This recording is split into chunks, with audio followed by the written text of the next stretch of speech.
एक जंगल है, जंगल के पास तालाब है, जंगल में अग्नि लगी हुई है। बारी बारी से सभी व्यक्ति उस अग्नि को बुझाने की कोशिश कर रहे हैं। इसी नजारे को चिड़िया कर रही है काका जी, तालाब के अंदर जाती है, जितना जिसकी चोंच में पानी आता है ना, उतना पानी तालाब से लाकर के अग्नि के ऊपर डाल रही है। देखने वाले साहिबान ने देख लिया, चिड़िया से पूछा ये बताइए ये अग्नि जल रही है, बस्ती वाले सभी अग्नि को बुझा रहे, आप तालाब में जाती हैं, तुम्हारी चोंच में थोड़ा सा पानी आता है, क्या थोड़े से पानी से अग्नि बुझ सकती है? चिड़िया ने जवाब दिया, दादाजी अग्नि बुझे या ना बुझे मैं ये नहीं जानती, जब भी इस घटना का इतिहास लिखा जाएगा तो मेरा नाम आग लगाने वालों में नहीं, मेरा नाम आग बुझाने वालों में लिखा जाएगा। रही जिकड़ी वाली बात, समय कम, इसलिए साखी भवानी बिल्कुल कैंसिल। आप अपने ध्यान को कथा की ओर लगाइए। यही सुबह का समय राजा शांतनु महलों से निकल गए कि पून्यों को सो चांदुबनी में, अरे पून्यों को सो चांदुबनी में नागिन सी लहराई रही और कालिंद्री के तीर घूम रही गीत प्रेम के। रह गए दंगा बनी में राजा और देखिए नारी सुहानी, और मेरे बाबा जाके मोह में आए गए हो। राजा शांतनु ने यही सुबह का समय सुंदर स्त्री को देखा तो भैया जी कथा क्या मोड़ ले रही है साहब।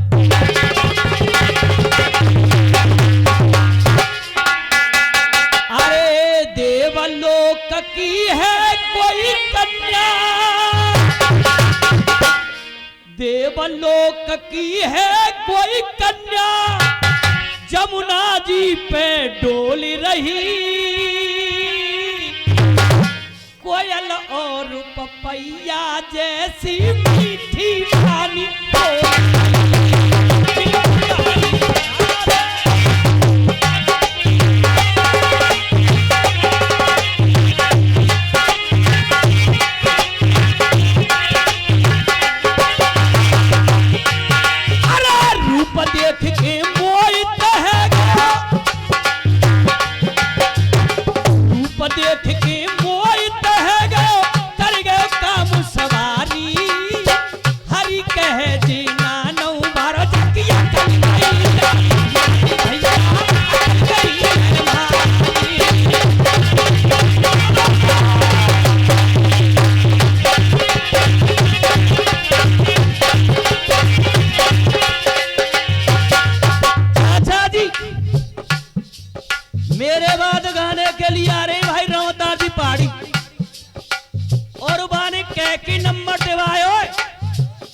मेरो नंबर लुढ़कने पीछे होना चाहिए।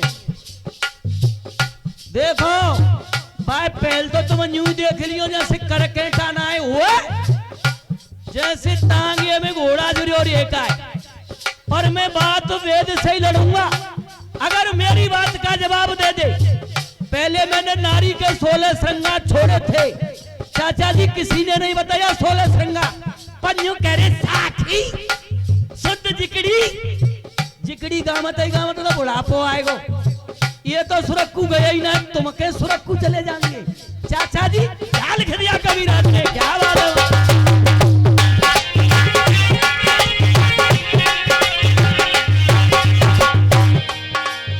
विष्णु जी ने रूप धर्या, अरे विष्णु जी ने रूप धर्या, सत युग में भुंडा सुंडा क्यों? विष्णु जी ने रूप धर्या, सत युग में भुंडा सुंडा क्यों? पतझड़ के मौसम में देखो होता पेट जटुंडा क्यों, होता पेट जटुंडा क्यों? चाचा स्वर्ग लोक की गद्दी पर बैठे भैया जी, अरे स्वर्ग लोक की गद्दी पर बैठे, सा गुंडन को गुंडा छे भैया जी, स्वर्ग लोक की गद्दी पर बैठो, सौ गुंडन को गुंडा छो। ब्रह्मा जी के, ब्रह्मा जी के, ब्रह्मा जी के दाढ़ी मूछ है और देव मुछ गुंडा क्यों भाई, और देव मुछ गुंडा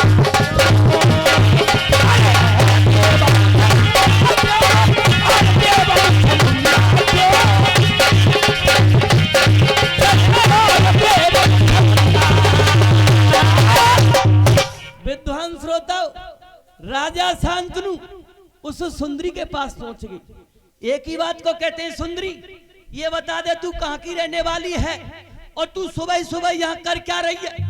सुनिए भूपक के बहन, नारी फिर ऐसे बोली, नाई झूठ को काम बात सब साची खोली। देवे लगी जवाब, मैं उधिया निषाद किया रोज चलाऊं। सत्यवती है नाम हमारा। महाराज मेरा नाम सत्यवती है। राजा शांतनु करे सत्यवती मैं तुझसे शादी करना चाहता हूँ। सत्यवती ने कह दिया दादाजी आप मुझसे शादी करना चाहते हो तो पहले मेरे पिता यानी दशराज के पास जाइए। सत्यवती के पिता का नाम है दशराज। अब वो राजा शांतनु सत्यवती के पिता दशराज के पास जा रहे और रामवीर भैया जी कथा क्या मोड़ ले रही है।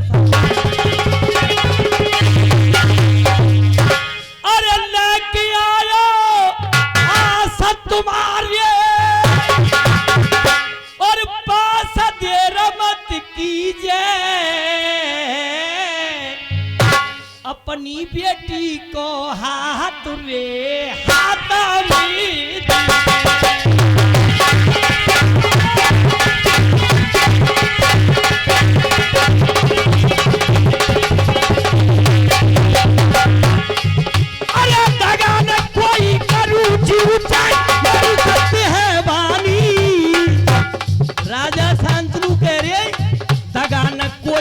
करूं जीव चाहे मरु सत्य है पानी। हस्तनापुर के राज की बनाए लूं जादू रानी। कबीरा जी भी लिख रहे वीर सूरमा हुआ देश में, अरे वीर सूरमा हुआ देश में जगत जानता सारा। और सब भैयन ने मिलके देखो दिल्ली में बोला जयकारा। सब भैयन ने मिलके देखो दिल्ली में बोला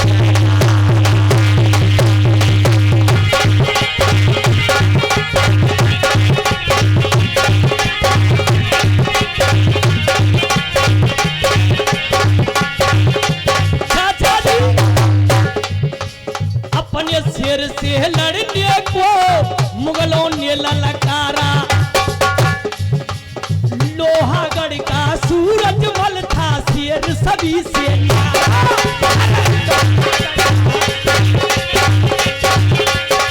भैया जी लाश पिता की लाए जवाहर मुगलों से लड़ी है लड़ाई। स्वामी जी अरे लाश पिता की लाए जवाहर मुगलों से लड़ी है लड़ाई। ब्राह्मण की बेटी की खातिर दिल्ली पे करी चढ़ाई।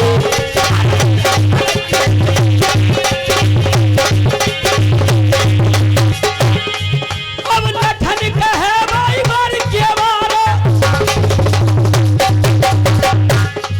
अरे लखन कहे भाई मार के मारो वही ये रखवाला। सब भैया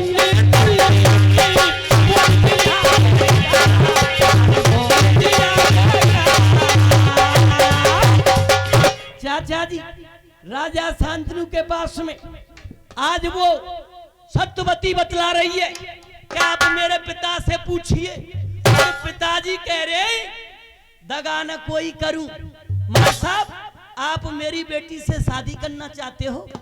सत्यवती के पिता दशराज शांतनु से कह रहे आप मेरी बच्ची से शादी करना चाहते हो तो मेरे बड़े सौभाग्य।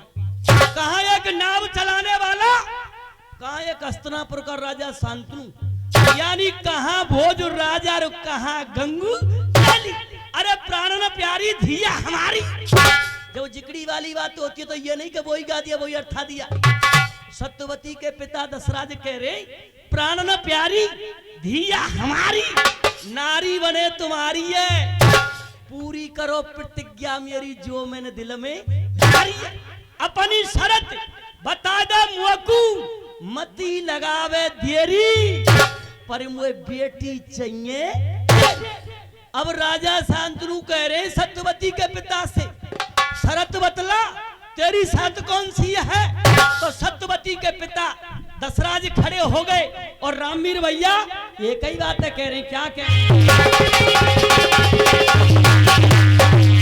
अरे मेरी सारथी सुनो भूपाला, जो हो सत्यवती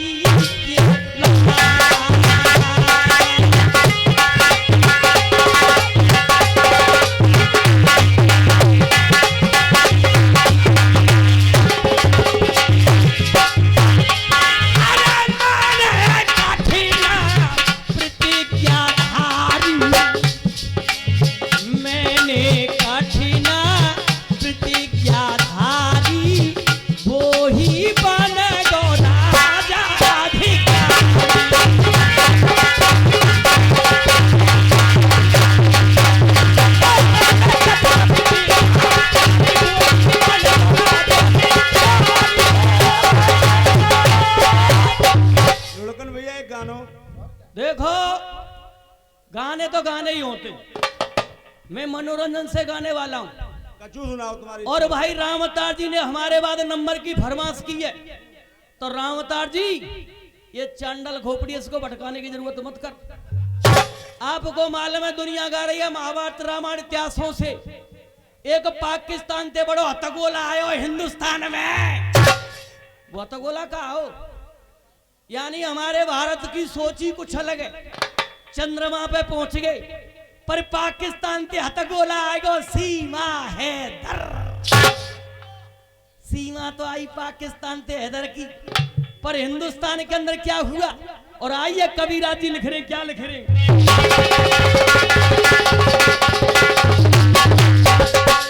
सीमा हैदर की सीमा,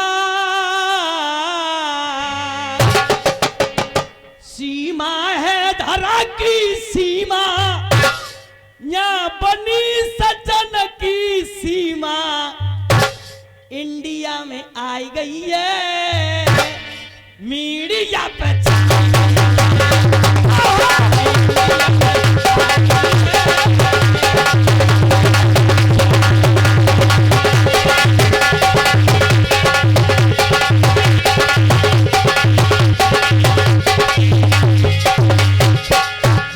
आपने पैसा लगाया है मनोरंजन के लिए,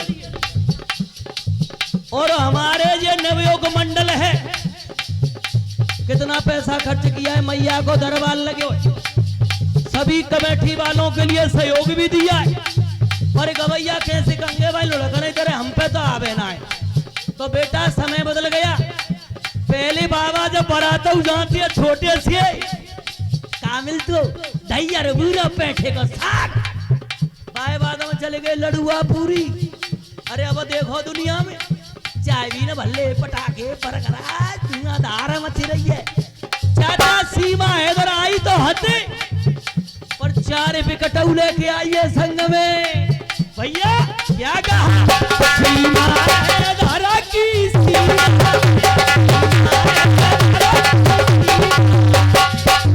मास्टर जी सब एजेंसी है गई हावी, सवरी मीडिया आई गई, सीमा आई है, कोई जासूस तो ना है। अरे बड़े बूढ़े का कह रहे सीमा के क्या सीमा मत भेजो, एक उपाधि नाम और दो, 100 साल के बाबू कह रहे सब एजेंसी है गई हावी, कहाँ जाएगी सीमा भाभी इंडिया में, इंडिया में, इंडिया में आई गई है, आई गई है।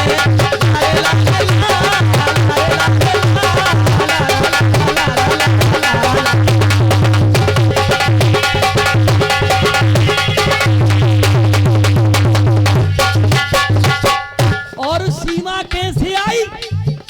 सीमा हिंदुस्तान के अंदर आई, स्वामी जी पवजी दिए, स्वामी जी ने संग में छोटो सो डोलो कर तो भजन गाय गानियों बीते थोड़ा सा, ये गामत जीवन बीत गो, मुंह पे कोई नहीं आया रो पवजी ते भैया रे आ रही है।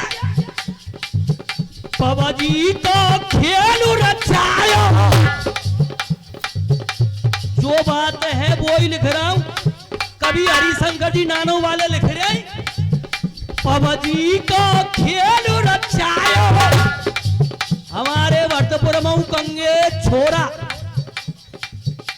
इतकू से पमऊ चले जाओ माँ कंगे मोड़ा और कहूँ स्वामी जी सादा बात वो पूछेंगे तो गजब हुई है जान तू पबजी को खेल रचायो पबजी को खेल रचायो जाने छोरा नया पटायो इंडिया में आई गई है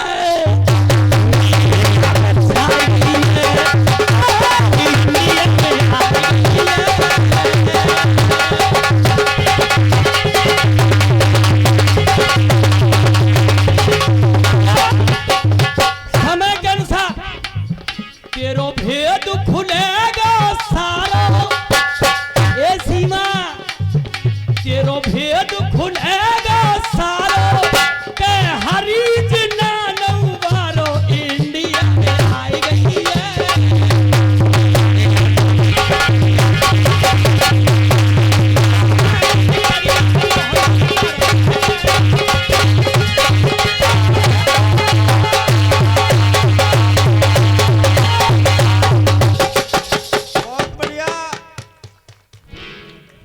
अभी आपने लुढ़का